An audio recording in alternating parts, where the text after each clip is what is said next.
Good morning. It is Thursday, the 16th already of the month. Hope you got your taxes done yesterday.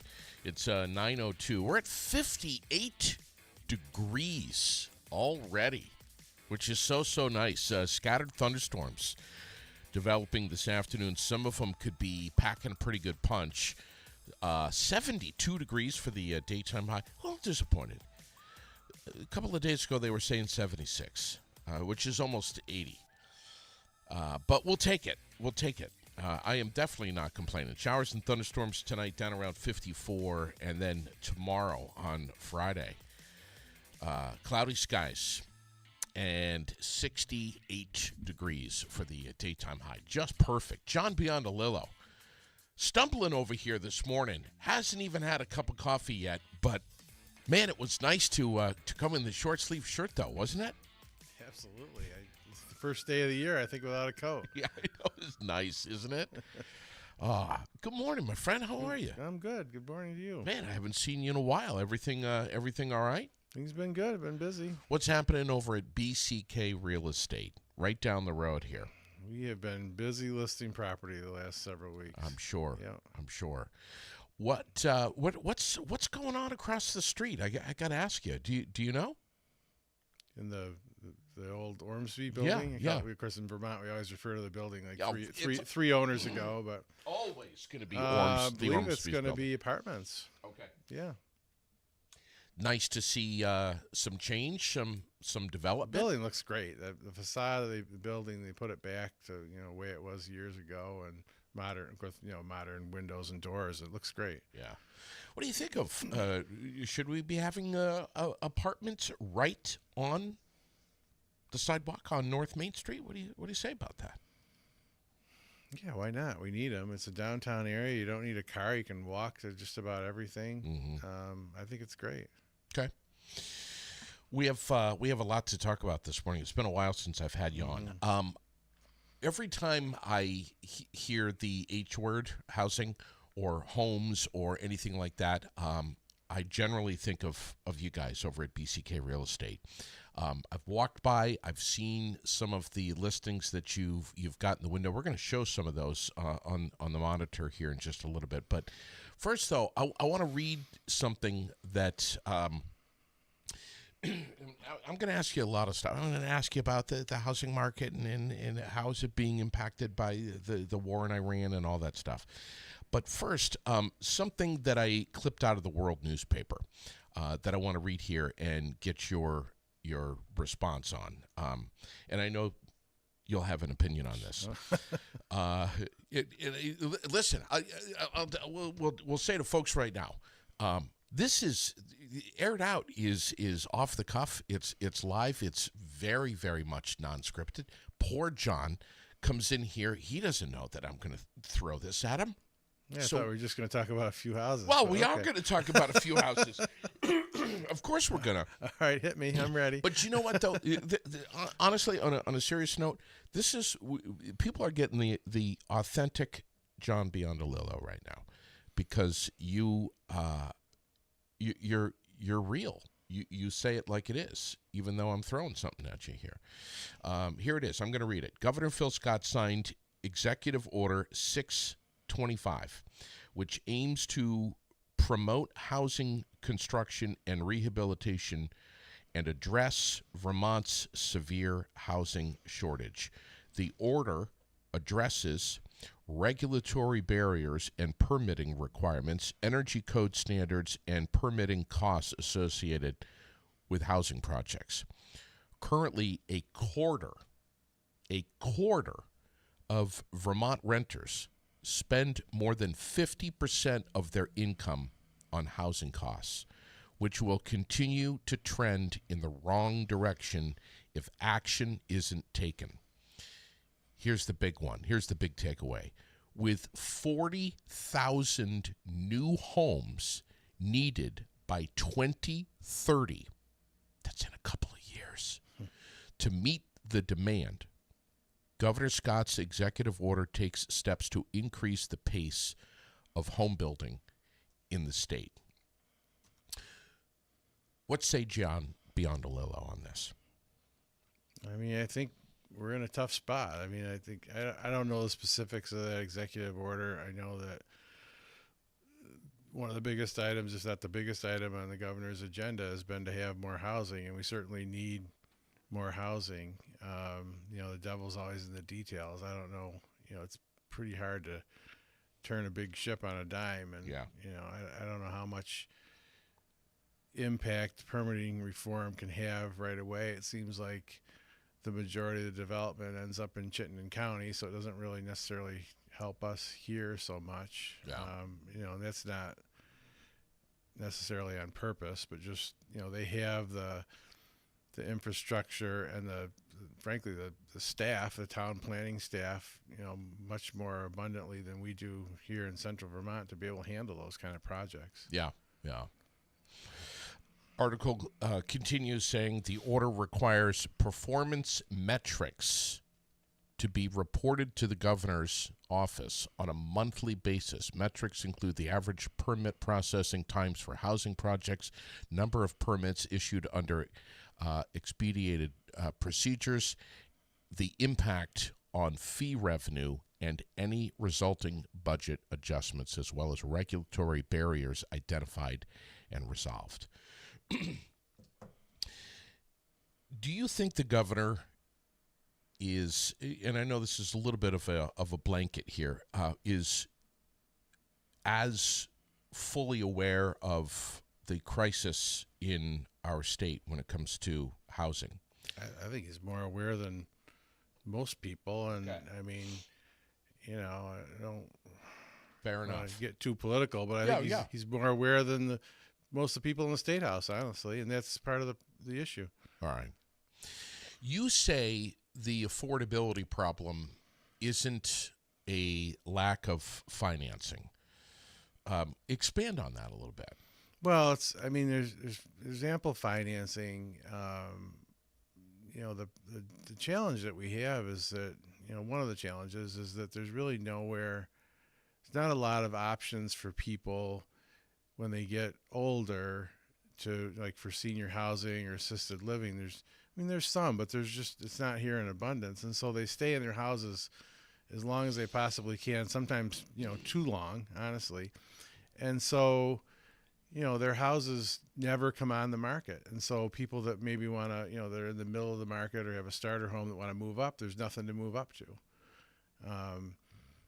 It's getting a little better because you can only hang on to your 3% interest rate so long before, you're putting your life on hold.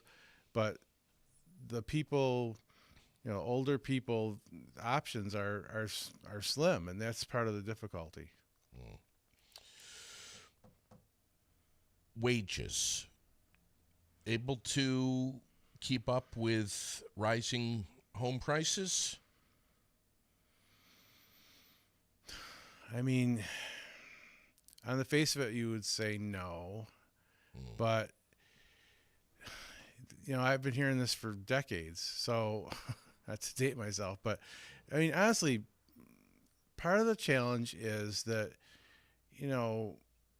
when we were kids, when I was a kid, people would, and even older, people would buy what they could afford. It wasn't their dream house necessarily. They would buy what they could afford. They'd put money into it, build equity. They'd pay down their mortgage in the meantime and build more equity that way. And then they'd move up to a bigger home. Mm-hmm. And a lot of the buyers today want to skip that step, mm-hmm. and they want to go right to their dream home. And so, yeah, of course they can't afford it. That's it's tough to put a broad brush over, not all buyers are like that. I mean, I really applaud. I see some, we see some young buyers that are buying multifamilies and they're living in a unit, and that's smart, because they've got the tenants paying the mortgage for them. They're building equity, and they know it's not their end all be all dream house, but they're willing to put in the work to do that. What do you think of the rate of which buyers are getting priced out of Chittenden County? Is it going up? Oh yeah, that's the thing that's helped helped or hurt here us in Central Vermont because the people get priced out of the market. It's always been that way. I mean, I remember back in the 90s, it was that way. They'd get priced out of Chittenden County. They'd come down here. They'd decide they're going to commute 45 minutes or an hour. And, if they feel like they got, a heck of a house down here and they're willing to commute. Look what happened at Exit 10 a couple of years ago. Well, late 90s, mid to late 90s. It just exploded, that whole area. Waterbury is tremendous. I mean, yeah. It really, all the restaurants and stores, and it's when I lived there in 94, totally different. Yeah. And it just exploded. Late 90s, I think it was when the secret got out that you could work in Burlington and live in Waterbury, right next to the beautiful Waterbury Reservoir, Ben and Jerry's Cold Hollow Cider Mill, Yeah. and be right there in the hills. Secret got out, man. Oh, I know. And the prices have gone up significantly in Waterbury. Yeah. And Middlesex. But then there's another line where it seems like kind of, maybe, you correct me, you're the expert, that the secret's getting out on the other side, to the east, that you can work in Hanover. You can work at Dartmouth. You can work in St. Jay, but also kind of go to the west a little bit and get into the hills, out of the valley, out of the Connecticut River Valley. Mm-hmm. Yeah, that's the thing. That is happening. I mean, I don't think that affects us so much here in Barre, but certainly like Randolph home prices have benefited from people commuting from Randolph down to Hanover and Dartmouth. Mortgage rates jumped with the conflict in Iran affecting the housing market. You basically say, take a deep breath. All real estate, at least for what you're concerned with, all real estate is local real estate. Relax. Is that what you say? Yeah, I also say, marry the house, date the rate. So yeah, rates have popped up a little bit, and it's become a challenge for some buyers, but you'll get a chance to refinance that down the road. The important thing is to get a good house. Yeah. Tell me about some of these homes that you have on the market. I want to show Clifton. Well, which one do you want to start with? Yeah, whatever one you want. Let's start with Paradise Lane in Williamstown. Yep. Custom built home, beautiful open layout, beautiful woodwork, huge porch, gargantuan garage. Frankly, who doesn't want a huge garage? Tell me about this property a little bit more. It's actually going in the MLS this afternoon, so you're really seeing it here first. JD's breaking this one live. Really? Yeah. So it's and as you're talking, I'm going to show these pictures. 625. It's 5 bedrooms. It has an accessory apartment above the huge 3-car garage. It was built. The main house was built 12 years ago. The garage and the apartment were added 8 years ago. So it's, by Vermont standards, it's a brand new house. It's been completely repainted right before they put it on the market. They own the land in front of the house. It's 8 acres. And so your views will always be preserved. It's got beautiful western views. Great house. So I'm excited to get that one on the market this afternoon. Yeah, we're looking at it right now. That's a 3-car garage, and you said livable space above it. Yeah, it has an apartment above it. Wow. Price tag? $625. All right. 77 Paradise Lane in Williamstown. Wow. Anybody wants a tour of that? What do they do? Just call me. Just give you a ring. Yep. All right. Let's talk this 67 Clifton. What a beautiful home. Great house, Wow. Berry City, fenced-in yard, completely updated in 2019. I mean, 200 amp electrical service, new furnace, you name it, new roof. And it's in a great neighborhood. Of course, I'm a little biased because I used to live around the corner. I could probably hit my old house with a 6-iron from the front yard of this house. Yeah. So yeah, it's a great Good house. Good value. Beautiful kitchen, stone counters, tops. Yeah. Wow. 67 Clifton Street in Barrie. 345. 345. All right. Is that on the MLS right already? That is, yeah. Okay. All right. Yeah. Gosh, man. You can't break them all new on the air, JD. These are just beautiful, beautiful houses. And I'll kind of show some of them here, and you talk about it. What are we looking at here? That's the backyard at Clifton. That's all right. And looks like there's a little bit of water off to the left there. Not sure. Something. Can't tell from this angle without my glasses. All right. It's not a waterfront property. All right. Very nice space here. And this one here that's the front. That's Clifton. That's Clifton. Yeah. Exactly. Yeah. Wow. I keep saying to Sherilyn, I'm like, man, it's like one of these days we're getting rid of these stairs. It's going to be single level living. I can't wait. What's this? What's this? Kitchen here? 3 Hutchins Circle. That's one that's going to be coming on probably Friday, actually, in the MLS. 525, one level living, built. I think it's 14 years old, but it's like new. Literally one level. There isn't even a step from the garage into the house. It's got wide hallways. No basement to worry about. Got an outbuilding in the back. Sits up on a hill. It's a great one-level house. Vaulted wood ceiling.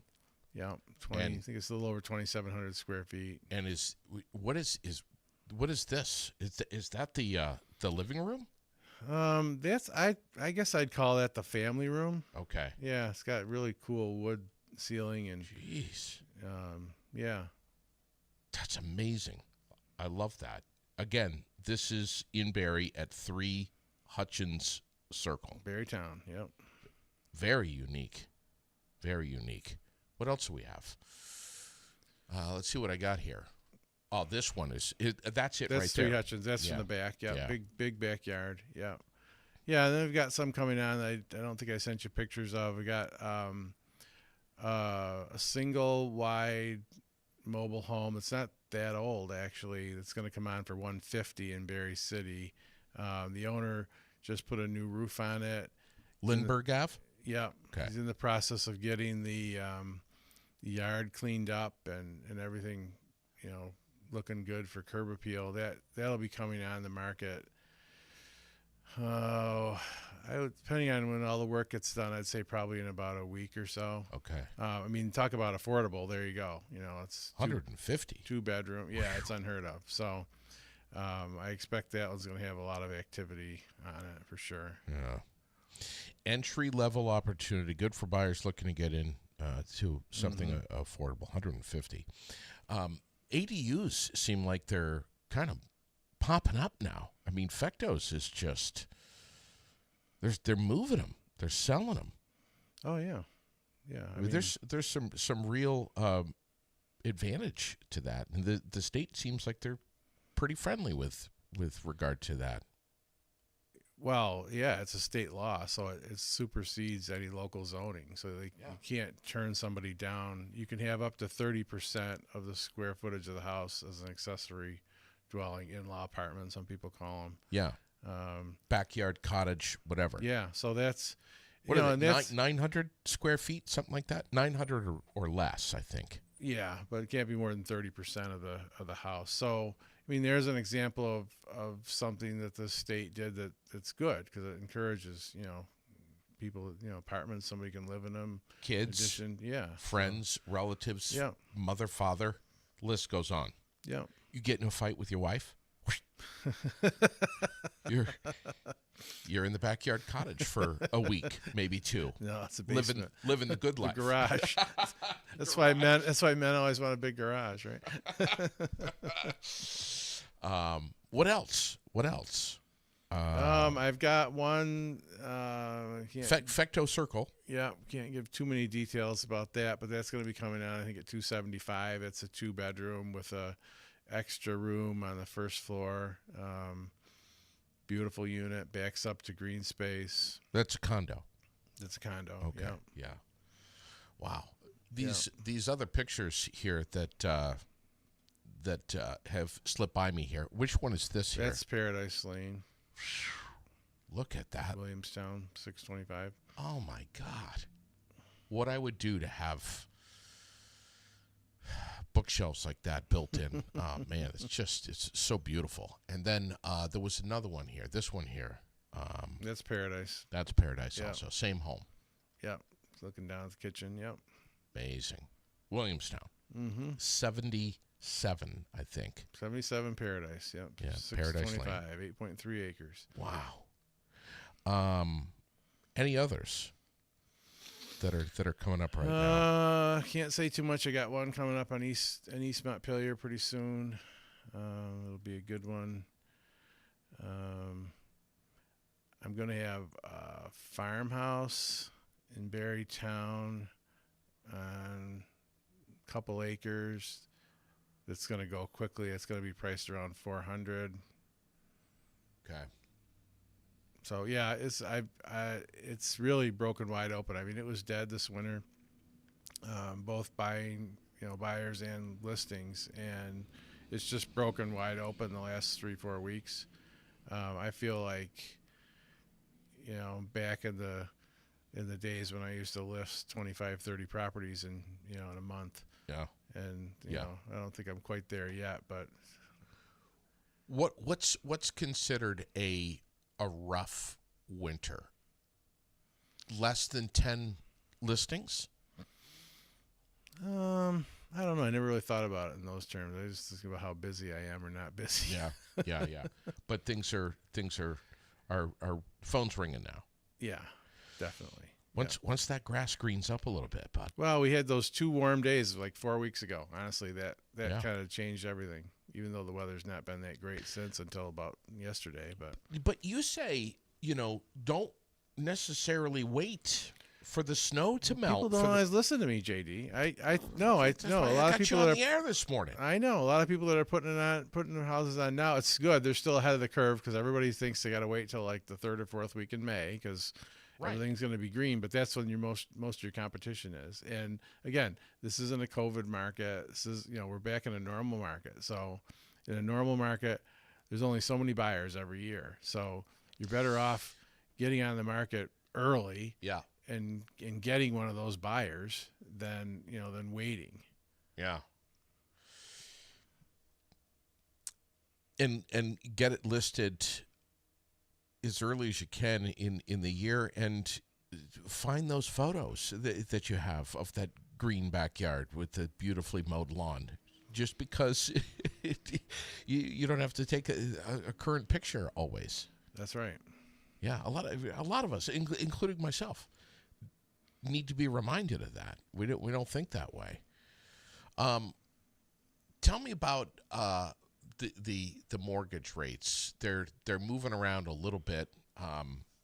Everything gets affected when something like a war is happening. Freddie Mac is adjusting things. Numbers are moving around a little bit. Rates spiked a little bit. 30-year fixed mortgage rate, I think, is right around 6.38 right now. Yeah, somewhere depending on the institution, 6.38, 6.58. Yeah, up a little bit from. Yeah, I mean they got up almost a 7 briefly. Okay. What do you say about that? Panic? Relax? I mean, honestly, historically, anything below 8% is a good rate. Okay. And and nobody likes inflation, but inflation causes home prices to go up. So, if you're worried about inflation, the sooner you buy, the better, honestly. Yeah, yeah. What about the 15-year fixed? Oh, if you can do it 15 years, great, because then your debt gets paid off much quicker, and it's a lower interest rate. Those are like, I don't think around 5.5, 5.75. If you can do a 15-year, that's ideal. Yeah. Folks that are confused about listen, this is some crazy waters to navigate sometimes. Most of the time, I might even say, can they come in and just chat with you? Hey, should I do a 15-year? Should I do a 30-year? Or should they go? Would you point them in the direction of a trusted lender in the area? I mean, one of the advantages of working with a seasoned real estate professional is we have contacts, we have lenders, we know who the best lenders are. So we can talk in general terms with somebody about the mortgage, but yeah, they should go talk to somebody who's an expert on financing and get pre-approved. Okay. How complicated is that? It's getting pre-approved isn't really that difficult. I mean, it's a little more challenging if you're self-employed, but if you've been in your job for at least 2 years and you don't have a ton of debt.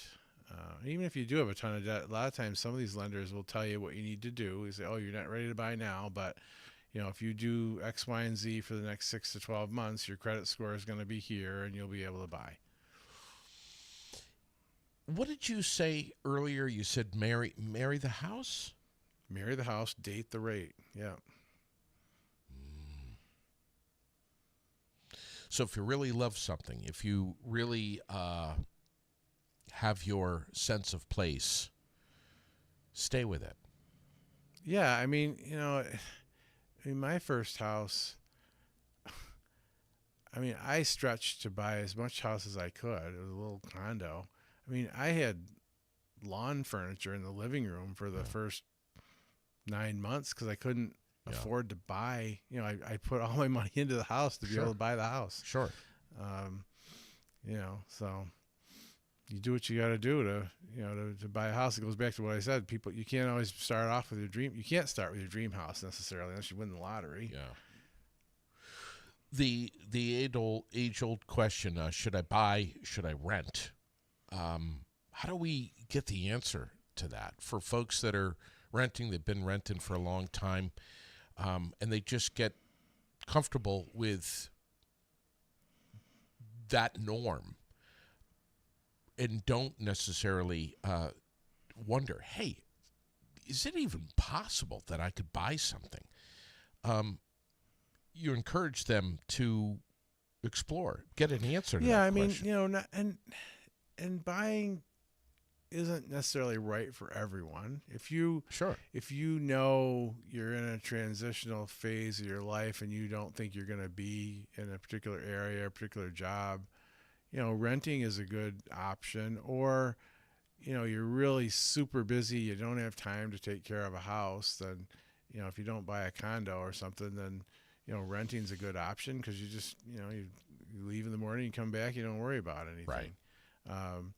But for most people, historically over generations, they've made their wealth by buying a house and having it appreciate and paying down the mortgage and then buying the next house, and it's the biggest source of wealth people have in this country. Would you like to see, and do you think there will be more new home construction in Washington County? Orange County. I mean, the cost of materials is so expensive. I don't think there'll be an appreciable amount. I really don't. First of all, there aren't that many builders anymore, and it's a big risk to put in the infrastructure. I mean, honestly, we've got, 200 or 300 city lots that were laid out years ago. If the city or the state or somebody could just put in the infrastructure, the roads, those could be developed at a reasonable price. But the problem now is nobody wants to spend the money to put in the road and the water line and all that stuff and be the first one and have everybody else, ride on their coattails. I mean, those lots should be developed. There's a ton of them here in the city. Have you had a chance to drive up around Beckley Hill and see what the Fectos are doing up there? Yeah. Wow. Yep, that came up in a hurry. Looks amazing, doesn't it? Yeah, and they've sold some are rented. Yeah. You mentioned infrastructure just a little while ago. Pardon the pun, but I want to go down that road. What are your thoughts about? And I don't want to get too off topic here, but the perception is reality, man. And coming into an area wanting to buy a home around here and driving on these roads, just getting from A to B, I wonder, do you, if people are like, oh my God, we're on our way to see this new listing here, and I got stuff flying off my dashboard here. I'm not sure, are the roads going to stay like this in this area? It's been particularly bad this winter. It was. And some of that's just, the frost heaves and so forth. I mean, honestly, in Berry City, after the first time Tom Lozon stopped being mayor, they cut the road budget like, I think, less than half of what it was. And, and now we're paying the price for that. I think it was like $750,000. They cut it down to $300,000, and it shows. Now I know that the mayor and the city council are trying to address the situation as best they can. Now some of it we got to deal with the state because these 302, 14, right. So 14 and 302 right here. Yeah, and I mean, this intersection down here, you go across, and it's like Dukes of Hazzard. You're flying in the air. I know. And have you seen the beautiful cobblestones right in front of the post office? Yeah, we're down to exactly. So I mean, and they're out there. The city crews are out there, filling the holes. Yeah. So they're doing the best they can. But I mean, that's it's a temporary fix at best. Yeah. Buying, selling, whether it's residential, whether it's commercial, it's really one of the biggest events in your life. One of the biggest financial events, sure. Yeah, and one of the biggest and most important decisions that you can make in your whole life. Whether this is your first rodeo or your second or your third, it's always a big deal, and it can be very stressful. We encourage folks, take a deep breath, walk into the doors of BCK Real Estate. You're going to meet anyone there. Linda, could be you. Who's at the front desk? Cheryl. Yeah. And she'll probably be the one to field the initial questions. Can be, I answer the phone a lot. Linda's there. I mean, Linda's an awesome agent. She's helped a lot of is helping currently a lot of first-time buyers. I mean, it's funny because it's, my kids and her kid went to school together, and now she's helping a lot of those kids, I call them kids, young adults, buy houses. Yeah. And she protects them like she's their mother. I mean, she's so diligent. She'll come into my office, gets worked up more than one time, and about something that's happening, how she doesn't want them to get hurt, and so that's the kind of person that you need, who's knowledgeable but also really cares. Sure, it's not just a transaction for us. Yeah, exactly.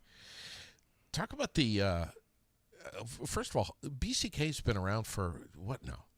1981. 50? No, 40. 45 years. 45 years. Okay. 81. Tell me about the beginning. some of the big dogs that were with you. Claire Duke. I mean, Claire started it. It was all, it was all together. Berg, Carmoli and Kent Insurance and Berg, Carmoli and Kent Real Estate. Claire Duke started that with, Nick Bergeron was selling insurance and houses. And then they divided into a separate company. Claire and David bought it in '87, and Marcia and I bought it from Claire and David in 2001, I think. Okay. Look at these staples that have been with you, like Butch Churchill, Dave Jameson, folks that are still with you. Michael Calcani. I mean, and speaking of which, Michael's going to have a listing in Wildersburg pretty soon, so stay tuned for that. Okay. Wow. Richard Ivey. Yeah. Rich actually is just retiring. Is he? Yeah. You going to throw a little shindig for him? And Linda, I see her all over social media. She seems like she's really embracing social media quite well, which is necessary. Oh yeah, yeah. And it's like I said, it's fun to watch her working with kids that are went to school with our kids and played sports with our kids. And, yeah. And it's so exciting that they're buying their first homes now. It's really cool. You're a big community guy. Have you dialed back your involvement a little bit over the last couple of years? No, actually, I've done quite the opposite. I dialed it back when we were huge and we had 14 offices in 3 states, and I was driving 5,000 miles a month. I dialed it back, but since my wife died, I've really wanted. We always both did a lot for the community, and I've kind of made it my mission to get back into that. And I'm on the community development board for the state. I'm on the land use board. I'm on the Barry Town Development Review Board now. So those are things I've gotten into in the last year that I'm doing. And I've had other opportunities that I haven't pulled the trigger on because my first priority is still the business and my clients and taking care of them. So I don't want to overextend myself, but and I'm toying with the idea of getting back into coaching because I loved BYSA. That was going to be my next question. Are you going to be coaching anytime soon? I don't know. Great coach. I loved it. I mean, I loved it. I've never heard a bad word about you as a coach. Really? I mean, So. you just you did so well. The kids loved you, man. I mean, kids that are now very much adults. I think I've told you this before, but I was sure that I was the greatest basketball coach of all time because my 3rd and 4th graders went 16-0, and we just wiped the floor with everybody. And fast forward to when the kids, 4 of the 5 kids that were starters on the Spalding High School team are on my team. So I guess I wasn't that good a coach, but I had some good players. Wow. What are you looking forward to this summer? Are you going to travel at all? What's happening? I've been trying to go more down to Washington, D.C. to visit my daughter who's graduating from law school in a few weeks. But no, I'll probably be, playing golf. My Tuesday night league, I play 9 holes, and then I go up and I practice a couple other days usually, but that's about it. I got a lot to take care of at my house. I got 4 acres to mow. And your daughter's going to be a lawyer, and your hair is still dark. I know. Isn't that It's amazing? amazing. My investment's about to pay off. Tell me about Sam. Sam's all over the place. New York, London. He's a professor at Connecticut State. He's producing shows on Broadway and the West End of London. Still looking for that second Tony Award, but I have a feeling it's coming sooner than later for him. Wow. It was so much fun when you guys were all in here together at the same time. To line you all up is... I had great kids. What can I say? I'm very, cool. very fortunate. 86 North Main Street, right next to Subway. Subway, and right between Subway and Simply Sub. So, Yeah. You can buy a house and get a sandwich. BCKSalesMap.com to see everything that's happening right now. That's our website. It shows all our sales since 1981. It's, without bragging too much, I'd say it's pretty impressive, and I don't think there's anybody that sold more property than us, particularly in Barrie. We say, no matter what your question is, what your concern is, what your level of knowledge or ignorance is when it comes to buying, selling, renting, owning, whatever you want to do, what town should I look at? What areas should I stay away from? Who's a great lender that would meet with me? These are all questions that anyone over at BCK can answer, and don't be afraid to ask them. Just walk in the door. Is your dog Lily still hanging out over there? Lily is there, yes, and Okay. she is really enjoying when visitors come in. So Absolute least, you're going to be greeted by a beautiful black lab, and you might get a growl, but then you follow up with kisses as soon as you get a cookie. yeah, she barks ferociously sometimes, but she's wagging her tail, which gives away. right. Yeah. It's all a facade, isn't it? She's really just trying to get you to go to the front desk and throw some dog biscuits to her. Is really what she wants. That's so funny. That's so funny. Anything else you can think of that you want to push today? You got some really impressive properties. You got some really, really nice stuff going on in Central Vermont. No, I think the important thing, if anybody who's buying or selling is, whether it's me or Linda Willette or whoever, working with somebody that is experienced and knowledgeable. And when I say experienced, like, doesn't have 1 year of experience 20 times. Somebody that's been involved in a lot of different transactions, and,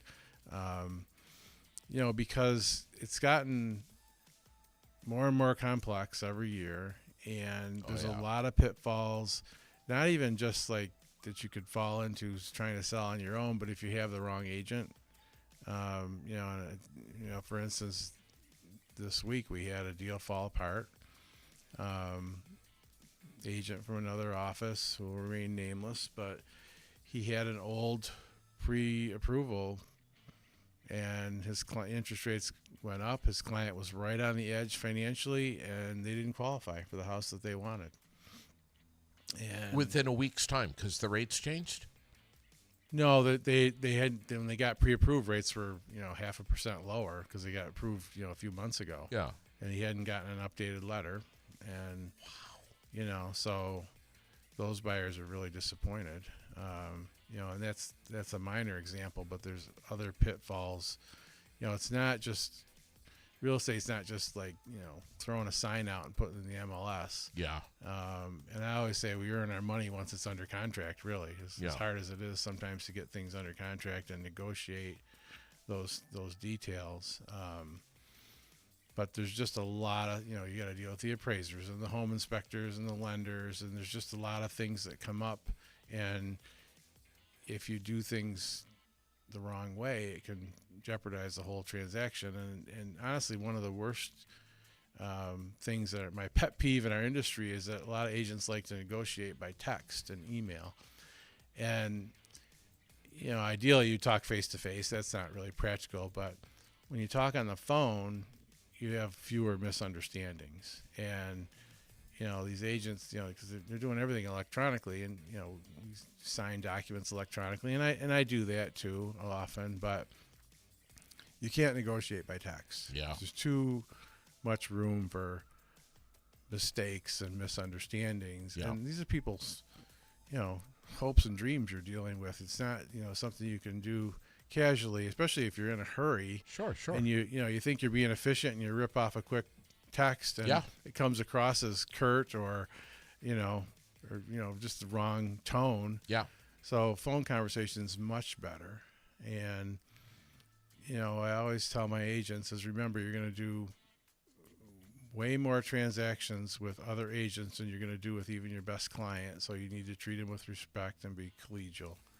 And a lot of times it gets lost in the shuffle today. You guys have an impeccable reputation over at BCK. Thank you. And work hard at it. Yeah. Stop in anytime and speak with John. You're always there, but there's always someone there. And just a big thank you. Thanks for coming in here today. Oh, my pleasure. Always good to catch up. It's been too long. Yeah. And listen, you're always invited. And if there's anything that you think our listeners ought to be aware of, let me know. And All right. I will do that. Thanks for coming in, my friend. Sure. Appreciate you. John Biondolillo, this time around on the Aired Out podcast from BCK Real Estate. Tomorrow, Friday, Potter's Angels is going to be in here. We've got the big drawing, their raffle drawing that they're going to be doing live on the air at 9 o'clock. It's going to be a great, great day. Perfect way to kick off the weekend. Stay in touch, everyone. And thanks for listening. Thanks for following. Thanks for commenting. No matter what you comment, we always want to hear from you. And God bless. Take good care. We'll catch you soon right here tomorrow on the Aired Out podcast.